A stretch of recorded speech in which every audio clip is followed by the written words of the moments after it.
Édouard Philippe était hier soir face à des Français sur LCI, un Premier ministre très présent dans les médias depuis quelques temps.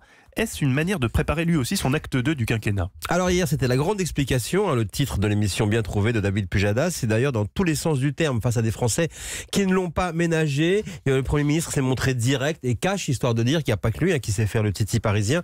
Je n'ai pas fait ça pour emmerder les Français, s'est exclamé Philippe à propos de la limitation de vitesse à 80 km/h sur les petites routes. C'était aussi surtout une séance de relooking d'image, comme on dit. Quand il termine l'année, Édouard Philippe n'est pas en grande forme et à Matignon, on se dit que le temps des cartons approche peut-être. Mais voilà, la politique, c'est l'art du rebondissement. Emmanuel Macron envoie dès début 2019 un signal. Pas question, donc, pour sortir de la crise, de dissoudre ou de changer de Premier ministre. Mais il y a aussi, dit-il, donc, la vie politique, répète le président devant la presse. Donc il faut dire aussi que pour les Gilets jaunes, au fond, c'est comme si le chef du gouvernement n'existait pas. Son nom n'est jamais tagué sur les murs pendant les manifestations. C'est toujours Emmanuel Macron qui est visé.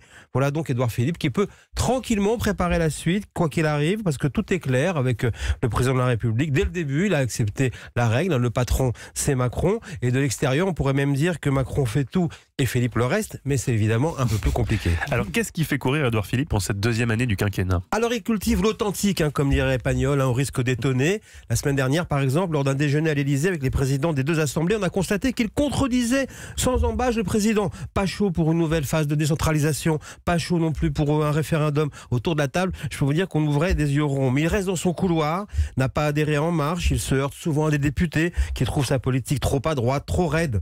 Alors qu'en réalité, c'est un bobo, il faut le savoir. Alors il va assumer, il va faire du Philippe, élu local, intellectuel, écrivain. Toutes les possibilités donc que sont devant lui, y compris de rester en politique. Il avait un rêve, faire 5 ans à Matignon. Et si c'est pas le cas, il aura comme été le grand gagnant, l'autre gagnant de la présidentielle. Parce que, et figurez-vous que si Alain Juppé, qui quitte aujourd'hui la vie politique, son père spirituel avait été élu à l'Élysée, jamais il n'aurait été nommé à Matignon. Donc Matignon, c'est pas un enfer pour Philippe, c'est plutôt son paradis blanc.